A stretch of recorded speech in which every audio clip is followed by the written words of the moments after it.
Good morning, good afternoon, and good evening. Welcome to our little presentation entitled Lemons to Lemonade Foundations of Recovery, the Humane Face of the Philippine War on Drugs, open close parenthesis, addiction. My name is Junjun Abelia, an ICAP 3 and a drug demand reduction professional.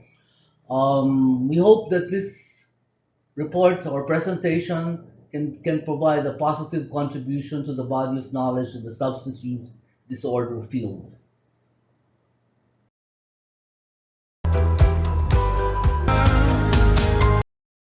As you can see, this presentation was inspired by the Philippine war on drugs, most especially by the extrajudicial killings, which in the first 2 years went as high as 25,000, with 20,000 of those 25,000 being attributed to unidentified sources.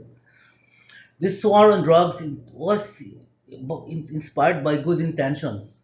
It was to eliminate addiction in the Philippines. However, it had terrifying methods, and but maybe as you can see from the this slide on at the bottom, you could see all the negative stuff.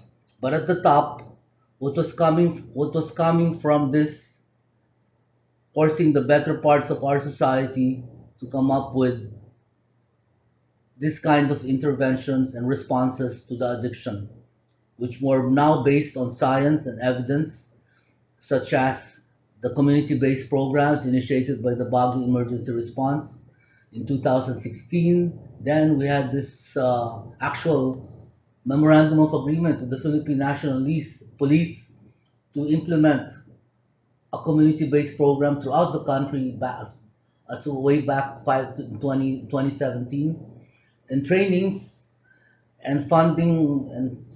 by the Colombo Plan, funded by the U.S. State Department in Manila, and other community-based interventions. What's really happening here is, because of this war on drugs, the legacy this administration leaves behind is an actual infrastructure of recovery that is now mandated throughout the nation in almost all the local government units in the country.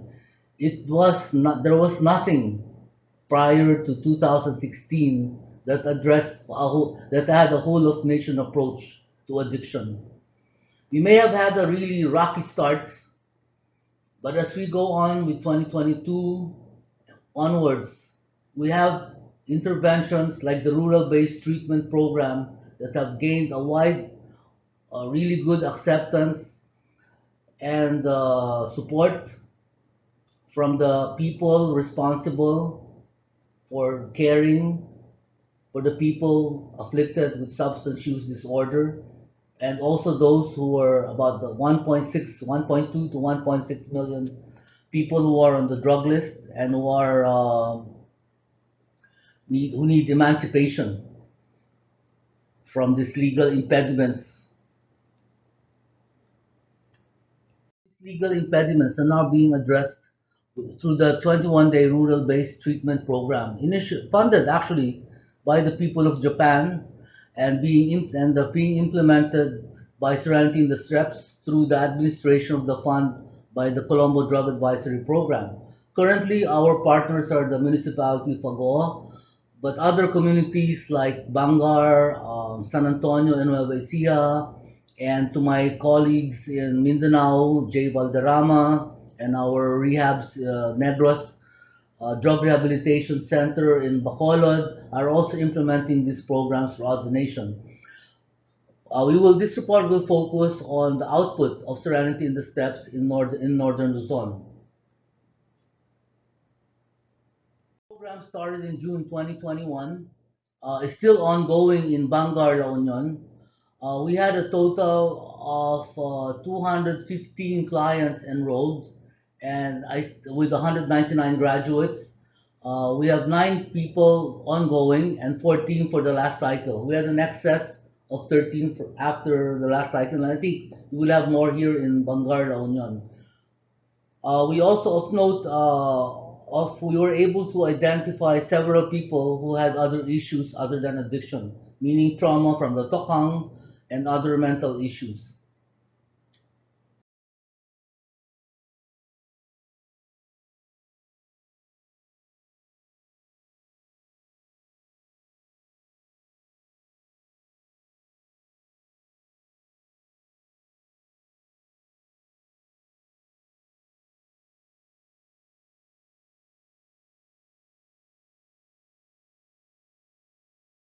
And we had some happy discoveries on mental wellness.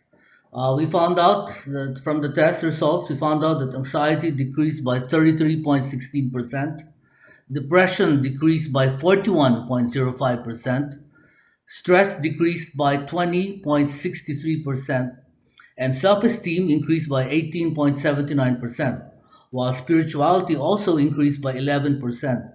Purpose in life increased by 6.67%, religious well-being increased by 2.87%, and perceived success increased by 6.68%. So all the tests that were administered yielded positive results for mental wellness. For community impact, as part of our major outputs, we established three local 12-step support groups in three local government units. And then we were able to, having identified the special needs of women, we conducted an all women's rural based treatment composed of 17 clients. And then having identified certain gaps in the knowledge, skills, and attitudes of our partners and local stakeholders, we conducted the capacity building by training the UTC 1, 2, and 4 for 10 days in November 2021. And then after conducting all these tests, we were also able to identify 24 people who had experienced or were suffering from trauma and other mental issues. Due to the lack of the resources or professionals in the rural area to provide the necessary intervention, we created a team to create a trauma-informed workshop as an aftercare for, and was attended by 14 out of the 24 clients that were identified. How do you stop it?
Smooth without the spice of challenges, and which was of course the pandemic, COVID-19, and then we had the surge. We had the regular COVID-19, and then there was the Delta surge, and then there was the Omicron surge. But the program continued. I would like to thank the dedication of the Serenity team and Agoo teams for continuing despite the adverse circumstances. And then there was a typhoon, which was really scary because we could see the waters rising in our place, and I didn't know if we're gonna be flooded out, so I started packing everything in plastic. But unfortunately, the waters did not rise high enough to stop us. And then we were at a place called San Antonio Saklay Foundation. Clients, there were 62 participants there, and half of them, or most of them, actually worked half days, farming, etc., to sustain the funding for the foundation. So it was a really difficult. They really had a difficult time during the program. They were tired, and also we could only do it half day. Aside from that, we were in a quarantine bubble. Oh yeah, there was the Delta and Omicron surges, but we continue. And then literacy, no read, no write. So the team had to adapt through drawings, music, play, role play, therapy. So there would be dedicated outreach workers assigned to the people who were not able to keep up with the read and write material. And then the language barrier. Our clients did not speak Filipino or English, so we needed to have to work with the local people as translators. And we had to translate a lot or most of the material, the written material, PowerPoints, manuals, worksheets. And then there was also one was the harassment of PDEA who kept trying to get information from the clients of where the drug sources were, etc., during their breaks. So we addressed that. The LGU of Agoo addressed that. They replaced them with PNP. But then last week there was an incident. The PNP people made our clients drink some alcohol, and then promptly beat them up the next day to scare them and not to scare them in not reporting it. So there were four of them who were beaten up, threatened, and they were so totally anxious and afraid because they felt that the police would get back at them once they're out, like plant evidence. And then one of them even had to put bullets inside the gun, so he had his fingerprints all over the bullets. So he was afraid that he might, if somebody got shot, he would be pointed as the murderer. So the four were sent to us after medical legal in the hospital. They were sent to the trauma class that was simultaneously ongoing. At the end of the trauma workshop, they looked happy, they were happy. And also the policemen who were perpetrators. I think they're going to be joining the next cycle as clients, alcoholic clients. Okay, for the achieve target slide, I'd like to get the assist. I'd like to ask my colleague Sarah to do this one. Sarah, take it away. Okay. Thank you, Junjun. So as we see from the graph, doing the screening, brief intervention, referral, and treatment, for the first quarter, we have been able to reach 191 clients and 99 clients for the second quarter. For treatment locations for both the first and second quarter, we were able to conduct the rural-based treatment in 3 different locations as the third quarter is still ongoing. For clients served, the first quarter we were able to reach 77 clients, for the second quarter 99, and the third quarter again is currently ongoing. Okay. And thank you, Sarah, for that. You have been a wonderful help and a vital member of the team. For community mobilizations, we were asked by Colombo Plan we were given a quota of 600 plus or so. But because of the Omicron, Delta, and the regular COVID-19 uh, diseases, we were severely limited, but we still managed to conduct 10 visits to various communities who were not under granular lockdown. We still have 3 ongoing to date at the time of this recording, which today is March 6, 2022. We have 5 days to deadline to ice up, Mr. Bruno Luciano. And so these are the achieved targets, and I'm very happy that we were able to, because of the team and dedication of the team members, that we were able to all of this stuff in very trying circumstances for the past year of 2021, 2022. For the rural-based treatment program lasting 21 days, this was developed using the stages of change as a platform. The methods were based on the adult learning theory, including the multiple intelligences, self-learning exercises, uh, experience-based. We minimized lectures. All materials we strive to deliver all materials in activity form with process questions. The activities were classified or segmented into the stages of change of pre-contemplation, contemplation, preparation, action, and maintenance. For example, in pre-contemplation, we had all the science lecture of the science of addiction, drug classification, the HOW, which is honesty, openness, and willingness. And then we'll go moving on to contemplation stage. We deliver the stages of change, the concept. And then what's new for this is what's new for this particular Tao treatment, as usual, was inserting the Ikigai, the Japanese version of purpose in life, the attachment theory to explain the causal factors, the environmental causal factors of addiction, uh, based on insecure attachments, and which also explained the roots of codependency based on science. And then for the maintenance, we had some trauma exercises, which was the lab. We called it the labyrinth plus minus. Okay, so these were the changes of change as a platform for the 21-day rural-based treatment.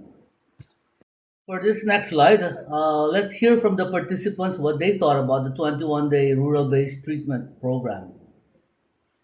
My most desired lecture was CBT, wherein I've learned how to process negative into positive counter thoughts.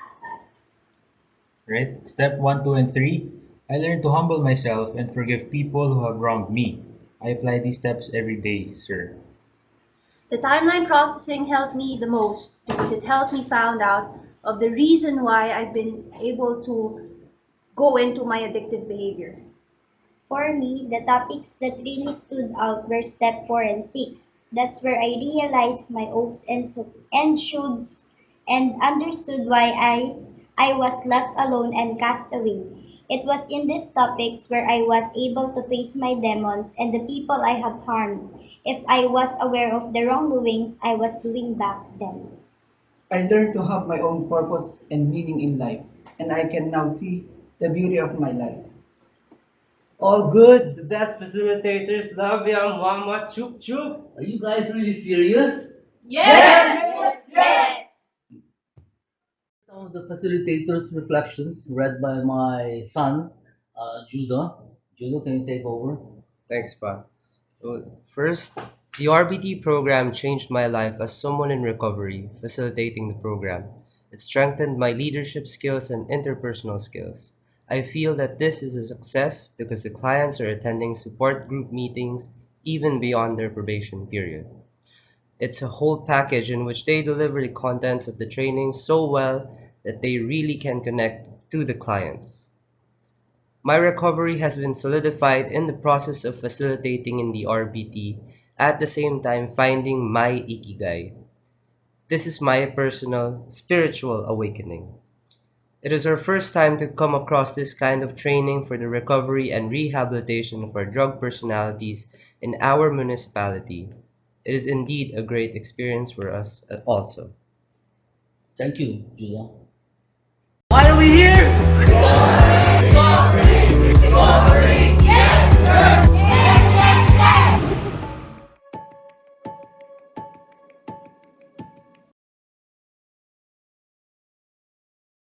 Okay, so this is a thank you, and then we leave you with these words: recovery, recovery, recovery. Yes, yes, yes!